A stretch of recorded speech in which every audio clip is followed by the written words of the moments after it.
this. All right, this is the Coast to Coast Combat Hour. Ed Carbajal here, as always, with Matthew Hawkins, brought to you by AllAccessMMA.com. Check out All Access MMA for your MMA news. Lots going on over the weekend. Matt flew to BKFC. I know you were sharing your experience over on of the event, but just before we get into that, for folks listening on the audio portion of this podcast, I interviewed a Bellator 249 title challenger, Arlene Blenko, about her upcoming fight for this Thursday. So, yeah, if you're subscribed on iTunes, Anchor, or wherever you listen to the podcast, you're going to get the treat of the interview with Miss Blenko for Bellator 249. But Matt, how was the mouthpieces and stuff on your desk? I made it back. No, God, it was great. Travel now kind of sucks, but once you get there, get settled, it was cool. I first time I'd ever been in Kansas. Ended up staying in Wichita, about 90 miles south, and then drove up the day of the fights. It was pretty much everything I expected. A wild, chaotic, violent night of action with a fairly small crowd. My best guess, I would estimate somewhere between maybe 1,000, 1,200 people roughly in the arena. That could potentially even be high, but the majority of it was tables kind of distanced around the ring. I was lucky enough to, when I got my tickets, get a close strategic table with kind of the angle that I wanted. So, dude, it was great. Flying out there, had Chris Lytle on my flight. Managed to catch up with him for a little bit, chat with him before the fights on Saturday. Then once the fight started, we had a fight cancellation. The Shoemaker fight got canceled the day before, which was kind of disappointing. One of the fights that I kind of was interested in, him versus Burns, it would have been too big hillbillies clashing it out. But as it turns out, we had a delay there. So when the event started, the first fight came out. Within seconds, you had blood, you had swelling, you had chaos ensuing, and then that fight ended shortly into the second round. That's when the dude spiked his mouthpiece on the mat, and it bounced into the air and landed on my table. Nice. With a little bit of blood, and it was just the perfect poetic start to the evening. I mean, it wasn't exactly UFC 1 with a tooth flying on John McCarthy's wife, but it was definitely kind of a sign. So, man, it was great. So how was we had the main event winner, Mr. Beltran? How'd that fight go? That was in hindsight, that was basically the fight of the night. You had other fights that were just barn brawls and just blood and guts and quick finishes, but that fight was crazy. A rarity that I hadn't seen much in BKFC was it was such a clash of styles. Marcel Stamps came out, much lighter fighter. I even talked to Joey Beltran. When we had Joey Beltran, I asked him what he thought the weight would be. He pretty much nailed it. He had his appointment at 216. His appointment weighed in at 216.1. So I even gave Joey a little bit of credit for that prior to his fight when I ran into him near the ramp.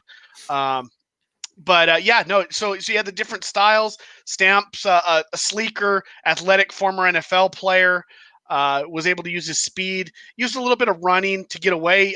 If you watch Beltran and BKFC, he really forces the pressure, comes at you. So Stamps was able to use that kind of against him early, use his footwork, use his boxing to mess Joey up a little bit, knock him off. After 3 rounds, 2 of the 3 judges had it 3 rounds to none. One judge had it 29-28. The open scoring in Kansas, it wasn't until halfway through the event that I realized that they were actually putting the score on the scoreboard. So everybody in the arena knew the scores of the fights. So Joey's corner, I didn't even know they were doing that there. Yeah. Yeah, it didn't dawn on me until I thought, oh, you know what? When Invicta has events, they do it. So it kind of made some sense. I know Invicta tends to be on the Kansas City side or the Missouri side of Kansas City, but I guess Kansas picked it up too. So that was weird. So Joey knew going into the 4th round that he was down basically 3 rounds to none. At that point, Stamps was showing some fatigue, and as it turns out, I caught up with Stamp's cornerman and doctor on my flight home. He broke one of his hands in the second round, and he broke his other hand in the third round. So he actually went into the fourth round against the heavyweight champion with both broken hands. That basically was the demise. At that point, he was slower. You could tell he was beat up. Beltran caught him, dropped him. There was some controversy as the referee waved it off as an illegal shot. Replay didn't show anything of that. I'm not sure what, tough position for a ref with the way these fights take place. There's a lot of just chaos taking. It's a lot of punches and weird body movements and stuff. So it happens, but Stamps kind of played it off like he got hit in the back of the head. Replay popped up, no sign of anything but a clean blow. Referee basically said, "Okay, let's do this. Let's get going again." Match started within 15 seconds. Beltran had dropped him again. This time a legal takedown or a legal knockdown. Stamps recovered, and shortly thereafter was put down again, 6-7 feet right in front of me. And that point he wasn't able to get up for the 10 count. So Beltran retains, fourth round, TKO, probably is how it goes in the books. That picture you took with him, that was after, I assume, right? The picture with him? No, that was before. I was going to say, because he looked pretty clean. Like, he didn't look like he fought yet. Yeah, no. He had plenty of wounds once the fight ended. That was before. He seemed real calm. He had his hoodie on. He was kind of strolling around the arena. I caught him up early, where he was just kind of hanging with his team in the corner. But even halfway through the event, he was still walking around the arena, giving knuckles to fans, taking some photos with people and stuff. So he seems really at peace with what he's doing there. Obviously, I'm sure there's nerves that come naturally with it, but he doesn't show it. Seems real. Seems like it's just his niche. Yeah. And Stamps fought great in a light heavyweight division. I think he becomes probably one of the favorites to run the light heavyweight division with his athleticism and his skill. Beltran just too big. Had him by about 35 pounds. Not even sure if Joey cut weight. Joey weighed in like 255 or so.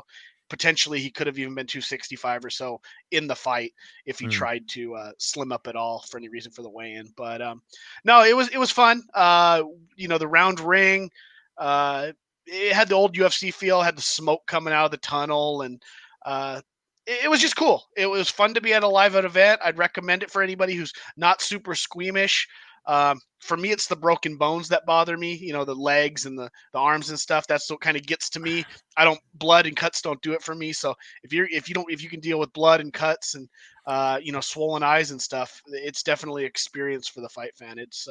I'd like to try one when there's, a full arena. 5,000-6,000 people in an arena would be pretty cool, just because the atmosphere is so intense and and as the fighters get better, if you get better names in there and bigger names, it's something that could catch on. I don't know if it will. It might just be the niche that it needs to sit in, but I'm going to support it right now and until the wheels fall off. And if they're putting on events and treating fans well that show up to them, then that's all I really can ask as a fan. Yeah, maybe if they come back to Florida, I can get down there for an event. I was supposed to go down this weekend, but plans changed, so now I'm not going. But not that there's much going on down there anyway. But did you get a chance to catch the Maurice Sandhagen card from Fight Island? Because I don't know if you noticed, there was a pretty spectacular knockout that they're calling knockout of the year already. Yeah, no, I unfortunately I haven't caught up on the whole card. I did obviously see much of the highlights, and I've kind of saw some bits and pieces here. My phone was blowing up from the minute everybody's was. Yeah, I mean, I expected that. I was kind of hoping that I wouldn't hear anything, just so I could go home not knowing any kind of results and watch it afterwards. But by that point, it was so spectacular. Basically, the Joaquin Buckley knockout, spinning back kick. I don't even know what you'd really call that. It's almost like a pro wrestling kick in a sense. It's actually a pretty common kick in Taekwondo. Which is funny because he never really said that he trained it or something, but he like train Taekwondo, but he did say in the post-fight interview, he did say that it's a move that he does practice in the practice room.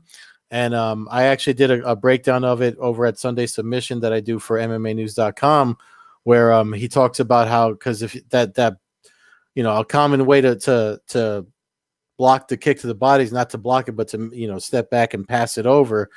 And Kasangwane, when he would pass it over, he kind of looped his wrist really like a hook and held it. And in the earlier round, Buckley had said that he did that in the earlier round. So he said, I'm going to try it if he does it again. And obviously it paid off. So, yeah, man, shout out to him for, the moves that you practice. A lot of times, they're either you can practice them, but you don't know if they're your moves until you actually start hitting them once, twice, and a few times. So I wouldn't be surprised if we see that again. The same thing with Uriah Hall. Uriah Hall said he saw his that spinning temple kick that he did from the Ultimate Fighter. Mm-hmm. He saw that in the Tekken video game, and he's done it a few times. So yeah, I mean, that was definitely. I don't think we'll be seeing him as an underdog anytime again soon. No, I mean, it's definitely a wild movie. It kind of like, in a sense, like the Showtime kick. I think it'll be something that we'll start seeing other people kind of trying to imitate, with probably a very, very high percentage of people failing and ended up face first on the mat with their opponent, taking the back. But yeah, I mean, crazy how it turned out, and how quick he did it too, because it wasn't like the dude was holding his foot for a long time and it was a thought process. It was like you said, and I had read the same thing where he grabbed it before. So I mean, it was a split second. Dude grabbed his foot, and within a second he was spinning and had him down. Hey, as well as I do, in fights, seconds can, and when they're happening, it seems longer. I mean, if we talk to when we talk to Royval, for him, it's like he's in a hyperbolic chamber when he fights. So he's not aware of the time or ending. They're just in their moment, So it's pretty crazy. Yeah, I mean, that's not a move that works if your guy's holding your leg for 3 seconds. If he's holding your foot, you're kind of bouncing around. It's too telegraphed. It has to be, in my mind, I would think it would have to be a split second thing like that in order for you to really land your foot square in the What's weird about that block is, like, I mean, you kind of, it's almost natural to spin into it. I actually, when I'm drilling it at my gym, I always spin around, like if I'm gonna, because I did karate before I did any other MMA style striking, like Muay Thai, like I'm doing now. So usually when I feel that, I'm always inclined to do a spinning back fist, because it's almost natural. It's the two separate axes of the body. You have the left leg and the right arm. So if they're holding it and spinning it, it's natural for this to come whipping around. Mm-hmm. So it's crazy that not only did Buckley drill that, but he was able to pull it off. I mean, I know in the main event, Sandhagen won, and we were talking about how it was weird that Moraes was the underdog, but apparently it wasn't that weird. So. No, apparently not. Odds makers ended up getting it right. Yeah. I was still surprised. If they fought again, I wouldn't necessarily pick Sandhagen to win. I mean, to me, it's one of those fights. You landed a wheel kick. Again, a spectacular move that it doesn't get replicated all that often. But huge win for Sandhagen. Puts him. I mean, it basically he knocks out the number one contender. The legitimate number one contender, I should say. Well, Aljamain Sterling's the legitimate number one contender. Number one contender B, B is Moraes. I mean, yeah, they're A, B in that situation. So knocks him out of there. Really clears the path for makes no more sense than that, or makes all the sense in the world now to do Aljamain Sterling. You don't have anybody. There's no other controversy now. It's straight up. He's the number one contender. Yeah, he deserved it before, but now there's no roadblocks in the way now. If he doesn't get the fight now, it's the UFC screwing over their number one contender. And Sandhagen then moves up and rebounds off of a tough loss prior to Sterling. So he falls himself now in the top 3-4 of that division. Right in the mix. So big win. That's the UFC. Not going to break down the entire card. Like I said, didn't get a chance to catch it, so it would be uneducated for both of us probably to get too deep into it. That brings us to this week's, though. You mentioned you have Arlene Blencow on the Blencow. Blencow. She don't like it when people say Blencow. She corrected somebody today at the media day. So okay, we'll go with Blencow. I'll respect for anger fists there. So that's this Thursday, CBS Sports Network. I know there's been 2 Bellator events on CBS Sports. Real quick, Tim Johnson did defeat Czech Congo by decision in Paris last Oh on yeah, I Saturday watched that. morning, Yeah. and MVP also picked up a decision win. So those were the 2 big winners from the past Bellator. That brings us to this Thursday, where we're back in the United States, back in a little bit your neck of the woods out there in Connecticut. Mohegan Sun. Mohegan Sun for the what are we calling it? The fight spear? Is it sphere? Fight Sphere. Fight sphere. That's Yeah. what we got there for Bellator. This to me, I saw Kaposa online, Grabaka Hitman, basically say this is what it felt like. This feels like this is the real opening for CBS Sports and Yeah. Bellator. It's a title. Yeah.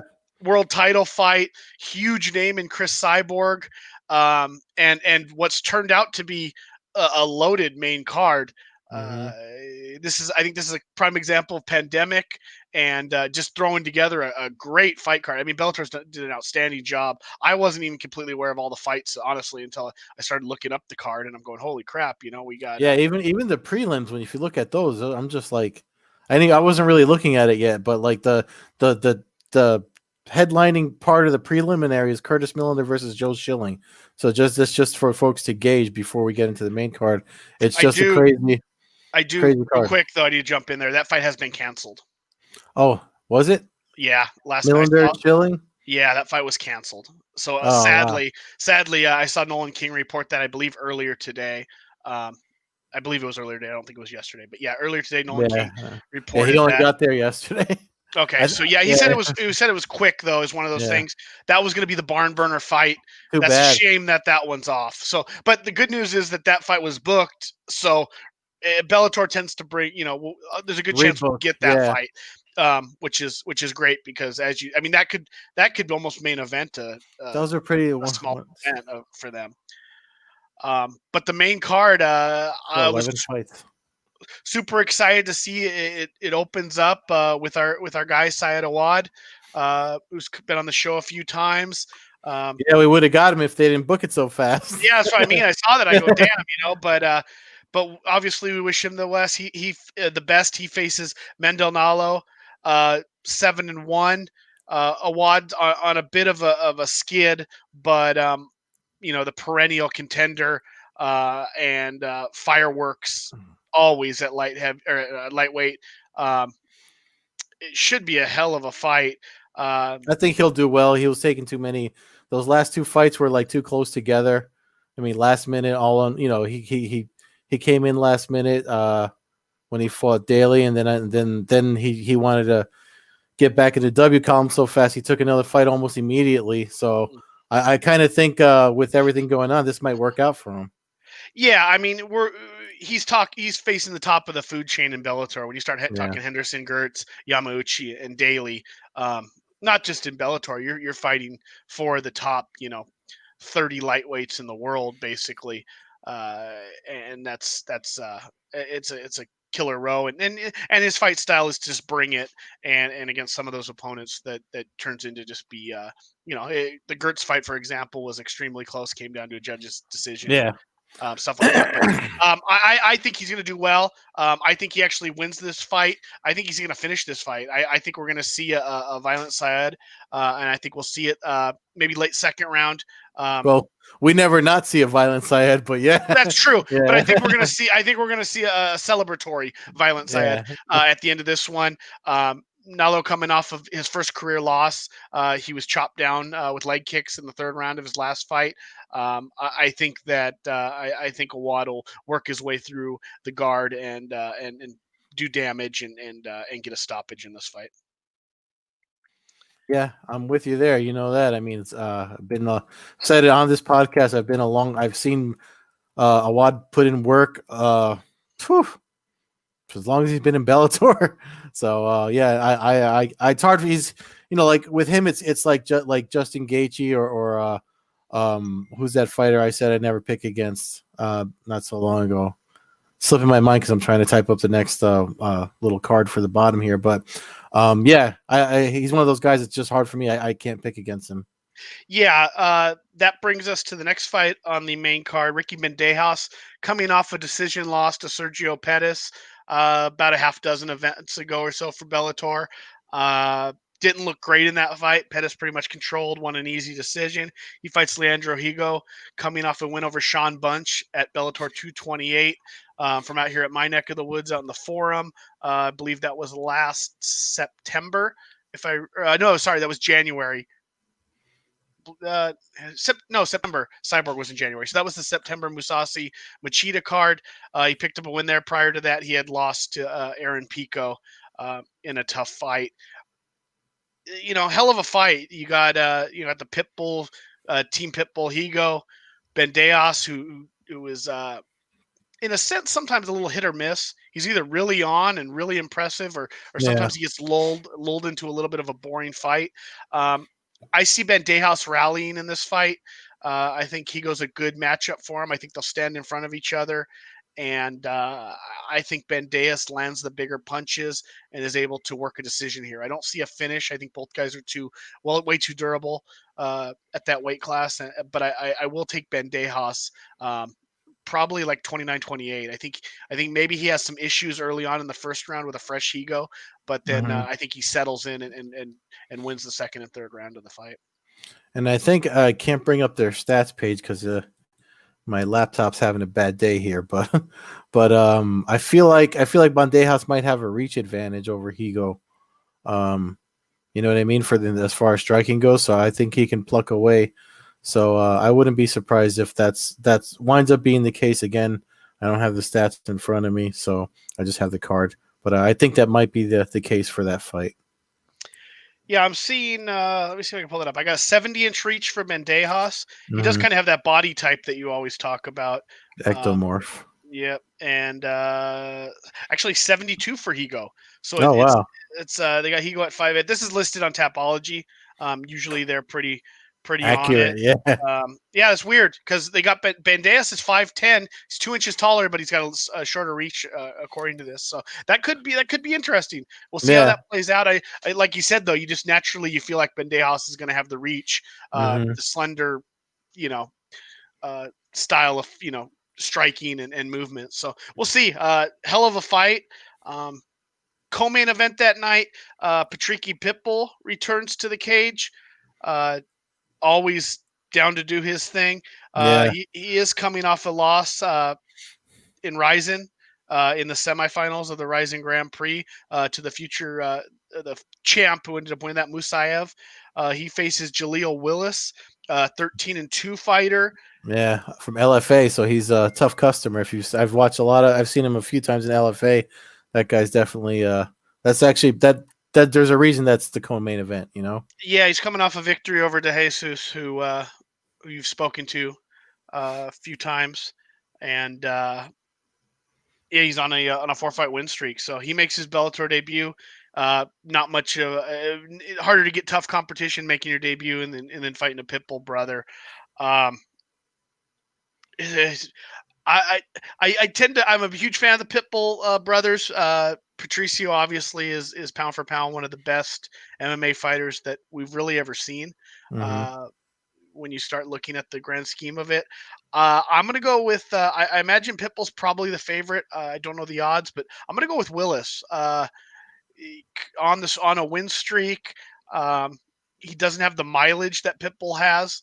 Pitbull's been in a lot of wars. I'm going to go with Willis. I'm not sure exactly how I see it finishing. Probably by decision.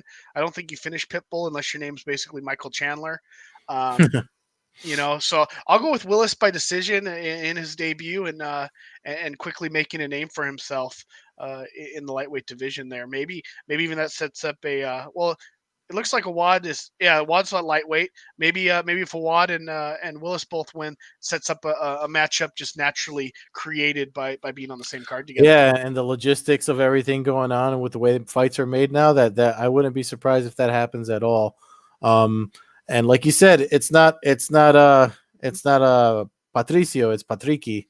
And you know what I mean? Like it looks like we're on the same page so far. I know we're not going to be when we look at the next one, but yeah, that's not a fight that I would even regardless of what happens on 249. That's a matchup I wouldn't mind seeing in the future. But yeah, no, I'm with you. I think Willis is good, can give Patricky some trouble. Yeah, I mean, I think a WAD against either of those guys. A WAD does have a decision loss to Patricky Pitbull, so potentially the either with the matchmaking pandemic style because they're on the same card. There's some potential here Mm-hmm. for mixing and matching those guys. That does bring us to the super fight main event, basically. Mm-hmm. Chris Cyborg, coming off her destruction of Julia Budd, fights Arlene Blenko, who comes into Bellator, or has been in Bellator for a long time now. Yeah. Her two losses in Bellator are both to Julia Budd. She also has an earlier loss to Marlis Conan. But that's two of the best, Yeah. again, two of the best female MMA fighters of all time Mm-hmm. that she's lost to. She comes into this fight with a win off Leslie Smith, who is no slouch Mm-hmm. by any means. Amanda Bell, Amber LeBrock, three really good fighters on the Bellator roster. So she comes in again, 3-fight win streak. Yeah. Yeah, And a lot of folks always seem to forget because she fought Bud twice, and the last time they fought was for the title, and that was a split decision loss, which means she could have won that one. So that's why I just feel like she's super durable and tough, and I've interviewed her. This is like 3 times now I've interviewed her. I interviewed her for the other 2 fights, the Bud one, and then the fight before she fought Leslie Smith. So it's definitely one of those things that it's just like she always seems super. Her confidence is always high, and she comes from the world of boxing, which I think might favor her skill set really well. And because she was actually doing boxing and MMA earlier in her career before she switched over full time to MMA, and I just feel like that's one of the things she might have that'll give her. I don't want to say an advantage because it's Chris Cyborg we're talking about. mm-hmm. I mean, she's the what do they call her now? Because she held all the titles, the Triple Crown. Triple There's a Crown name for winner, that. right? Yeah. So it's I wouldn't be surprised if she wins. So I'm actually I think she's 37 and Cyborg's what 34. Yep. Probably sounds about right. I mean, in Yeah. theory, you could almost consider a Cyborg's like a Grand Slam champion, really, because she had strike. Yeah, there's one of Grand those. Slam would be the 4, yeah, not the 3. So because Okay. she had the Strike Force, Bellator, UFC, and Yeah. Invicta. Yeah. So So yeah, Grand so the Slam, yeah. Grand Slam I knew champion. there was a regular sports term that I mean, she doesn't seem to get enough credit for bringing that into MMA because to being the first one. I don't see any men out there doing it. So No, I don't think. I mean, the closest to that would be somebody like WEC type of. Yeah, I mean Musasi. If you start counting like Dream and then Bellator, and I guess that is it. I don't think there's anything else there. Maybe Overeem when you start talking K1 and all that stuff. But yeah, nobody in the world of MMA has held all 4 of the biggest organizations during their era titles that I can think of. If somebody threw out a name there that I'm forgetting, I'd be shocked. I don't think it exists. But yeah, so we see this fight slightly different, I believe. I know Arlene is durable as hell, tough as hell. I just have a hard time going against Cyborg. I feel like everybody that fights her, other than Nunes, and then Nunes fight was basically like a BKFC fight. If we're being serious, I mean that was like 45 seconds of just nonstop punches. I mean there was that was just who's going to drop first, and the younger, perhaps stronger Nunes won that confrontation the first time. Generally, I think Cyborg just wears people down. I don't know. I just don't see Blenko putting her out. I don't see her putting her lights out, and unless she can put her out cold, I don't see her beating Cyborg by decision. I actually think Cyborg's probably going to win this fight. I'm thinking like 3rd round. I think it's going to be a hell of a first 2 rounds. I think that they're going to hurt each other. I just Yeah, think in the long run, I think Cyborg will wear her out. It would be a hell of a story if because Blanco's from Australia, right? yeah, She's we get an Australian champion in Bellator would be quite a feat as well. I mean, yeah. um, that would be something that they could really build off of, and it would be a story. It would set up a rematch, that's for sure. And that might be what Bellator needs, especially at that weight class, because there's just not in any promotion, there's not a heavy, deep 145-pound women's class. So to have a contender, even if she loses an extremely close fight, it sets up a nice round robin again with a chance for redemption against Bud, to perhaps earn another shot at Cyborg. And again, if Cyborg loses, then she can rematch Bud to get back at Arlene. I mean, there's a bunch of ways that this could work out where you get Hmm. the 3 top women, in Bellator at that weight class, to really work their way through and figure out. Maybe it'll take 2 years from now, but it'll unfold itself Or and we'll find out. maybe they do a women's Grand Prix, like you know what I mean? Like, I mean, that makes that's that. I mean, that's the thing. I mean, even if we just do a 4 woman Grand Prix, I mean, we don't need to get 8 or 16. You could do 4 if that's the yeah, 4 contenders you have. If you have 4 legitimate contenders, there's no reason to bring in, the people that necessarily don't deserve to be there. But mhm. yeah, you know how I am with Grand Prix. Um, why don't you give your take on the fight? Like I said, I know it's slightly different than the way I'm going to see it going. I mean, I can see, like I said, I can see Blenko, kind of standing up to her and giving her a challenge. I feel like she's good. I feel like we'll see almost a reflection of what we saw with the Nunes Cyborg fight. Not necessarily that the same result, but as far as how the fight goes, because based on my conversation with her, which folks will hear in a few minutes, and the stuff she said today at the media day, it looks like her plan is to not back away from whatever Cyborg brings to her. So I think we are going to see a hell of a fight. I feel like, because she's for folks that don't know, I talked to her, Blanco, back in March. It was literally the week after the Bellator press conference here in New York City when the pandemic started. She was on her way back to Australia, and from the airport, I spoke with her. That's actually on this YouTube channel for folks if you want to go back and watch it. But she was at Jackson Wink, and she kind of knew she was going to eventually be facing Cyborg at some point soon. So she's been preparing for it almost all year. So I don't think you can be more prepared than that. Um, you know what I mean? Didn't if we look at the Nunes fight, didn't Nunes want extra time to bulk up and get Hmm. ready for her too? So it's almost like she took a page from that playbook, and she trained with someone that spent 5 rounds with Cyborg in the UFC, and Holly Holm. They trained together at Jackson Wink. And if you didn't listen to, it's going to be in the interview coming up. But she went and trained with Alexander Volkanovski, who's the current UFC featherweight champion, to prepare for this. So I feel like she's done a lot.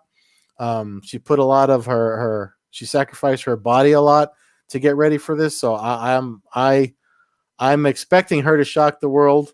Again, I mean, it's Cyborg, so if it doesn't happen, I'm not going to be like, okay, I'm not going to be stamping my feet about it. But so Hmm. it's one that I don't know, man. I mean, I might actually put a little money on this one as No, you bring up a really good point about the fact that she's been preparing for this fight for so long, Mhm. especially during this pandemic time where it seems like fights are thrown together so quick, Yeah. and for somebody to have that focus, be able to really aim her training for a specific opponent. And reality is, even we could go back to you could go back to the Bud fight. It was in January where Cyborg fought Bud. Even prior to that, a lot of people thought that Blenko was should have been, although Bud was the champion, she was in the mix there. I don't think there's any Mhm. surprise that she's fighting Cyborg. Probably a name that's been on her radar for most of her career, honestly, especially fighting at 145. And then when Cyborg signed with Bellator, I think the collision course was there, and now she's had seven strong months basically to prepare for it. So that's a valid point.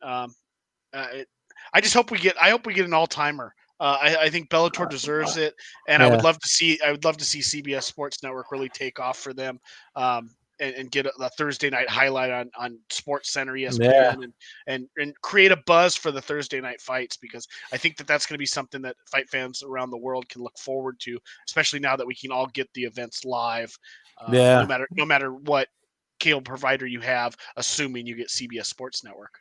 Yeah, yeah, no, I definitely I think I mean, we talked about it before. Combate Americas used to be on Thursday nights. I know LFA did their Dakota when they first came back. They did 3 nights in a row. Cage Warriors just recently did a triple. And they're setting up another one too. So I don't mind the Thursday night thing. I mean, Sundays is off, maybe Tuesdays is a little off. Early in the week, it's hard to watch fights because they go so late. But Thursday, we're already kind of ramping up for the weekend, and this one, I like it's the first home base CBS Sports. So, like you said, this is like the real CBS Sports premiere, Mm-hmm. especially with the world title on the line, man. I don't know about you, I'm looking forward to it. I'm just sad that all these Mohegan Sun events, and I'm sitting my ass here in Jersey, Yeah, no, let's and keep Noah crossing. King's eating all the donuts up in Yeah, Mohegan no, Sun. he's got Krispy Kremes. Yeah, gosh, yeah, no, I mean, let's just, having experienced a live event again this weekend, obviously everything's in your head when you're at the event. Some weird stuff, with the way the world's going right now, but Yeah, a little sense of normalcy. Let's just keep our fingers crossed that we keep working a path where eventually, now that baseball game, for example, tonight and yesterday had fans, the baseball stadium allowed like 10,000 people into a stadium. So let's just hope that keeps that we get that at pace, and by the end of the year, you are able to get the heck out of Jersey and oh god, sit ringside again. it's like Uh, every time I try, it pulls me back in. all right. So everybody who's again listening on our audio apps, uh, Arlene Blenko sat down with Ed a couple days ago. Listened to her interview again as she prepares to go to combat this Thursday against Chris Cyborg. Bellator, that is at looks like 7 p.m. Eastern. Maybe it's different time on the poster. The poster says 9 p.m. Eastern. So check your local listings for that on Thursday night, CBS Sports Network. Saturday, UFC does return. Huge main event. Brian Ortega versus Chan Sun Jun, the Korean Zombie. A fight that was canceled a long time ago comes back. Decent card. Check that out. I believe that's an ESPN Plus card. That is Saturday. Um, until then, fans, check us out at allaccessmma.com. I just did a write up for the first time in a couple years. If you get on there, check it out. View from the Hawk's Nest, BKFC 13. Just nice to get some pen and paper down again, and at least feel like again like things are getting back to the world that I enjoy in the fight world. Check us out on Twitter at Combat Hour, Coast-to-Coast Combat Hour on Instagram. You can follow me, Matthew Hawkins, at MMA Hawk 21 on Twitter and Instagram. Follow Ed at Carbazol on Twitter, Carbeerzol on Instagram, and Old Head Carb on Twitch. Till next time, Ed, let's hope for a great Bellator event, fun UFC event, and give us a lot to talk about next week. Cool. Peace. Sorry about coughing into the mic. No problem. Stay tuned for the interview.